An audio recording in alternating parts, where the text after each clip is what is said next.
Naskah drama adalah teks yang berisikan dialog, dengan gambaran karakter-karakter tokoh yang ada di dalamnya. Menggambarkan konflik atau latar belakang cerita melalui percakapan antar tokoh.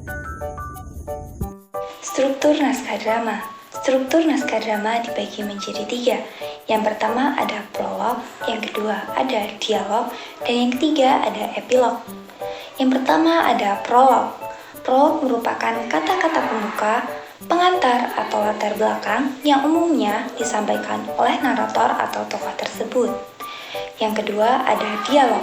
Dialog merupakan percakapan antar tokoh dalam drama yang terdiri dari orientasi atau awal cerita, komplikasi atau pengembangan cerita, dan resolusi penyelesaian atau akhir cerita. Di dalam dialog tersaji urutan peristiwa yang dimulai dengan orientasi, komplikasi, sampai dengan resolusi.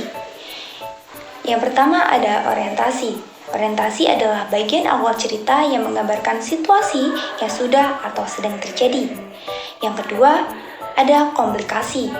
Komplikasi berisi tentang konflik-konflik dan pengembangannya sesuai dengan gangguan-gangguan, halangan-halangan dalam mencapai tujuan atau kekeliruan yang dialami tokoh utamanya. Pada bagian ini pula dapat diketahui watak tokoh utama yang menyangkut protagonis, antagonis, dan tritagonis. Yang ketiga ada resolusi. Resolusi adalah bagian klimaks atau turning point dari drama, berupa babak akhir yang menggambarkan penyelesaian atas konflik-konflik yang dialami para tokohnya. Resolusi sendiri haruslah berlangsung secara logis dan memiliki kaitan yang wajar dan dengan kejadian sebelumnya. Yang ketiga ada epilog. Epilog merupakan kata-kata penutup yang berupa simpulan maupun amanat tentang keseluruhan isi dari dialog tersebut. Epilog berfungsi untuk menyampaikan intisari cerita atau maksud dari cerita tersebut. Selanjutnya ada unsur-unsur drama. Yang pertama tema. Tema adalah gagasan pokok atau ide yang menjadi dasar pembuatan drama. Tema yang biasa diangkat dalam drama diantaranya masalah percintaan, kritik sosial, kemiskinan, dan lain-lain. Yang kedua ada alur. Alur adalah rangkaian peristiwa dan konflik yang menggerakkan jalan cerita. Alur drama terdiri dari yang pertama, pengenalan cerita, yang kedua, konflik awal, dan yang ketiga, perkembangan konflik, dan yang keempat, penyelesaian. Selanjutnya itu ada tokoh. Tokoh ini adalah orang yang berperan di dalam drama. Tokoh dapat dibedakan menurut sifat dan perannya. Tokoh dibagi menjadi 3, yaitu yang pertama, tokoh protagonis, yaitu tokoh utama yang mendukung cerita. Yang kedua, tokoh antagonis, yaitu tokoh penentang cerita.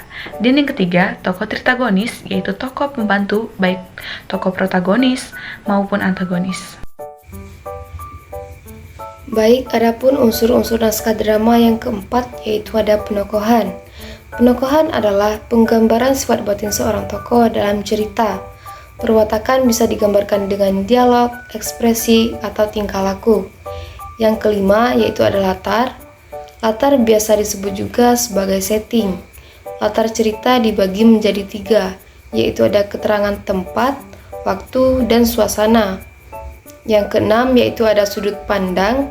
Sudut pandang adalah cara pandang yang digunakan pengarang sebagai sarana untuk menyajikan tokoh, tindakan, latar, dan peristiwa dalam cerita. Dan yang terakhir yaitu ada amanat.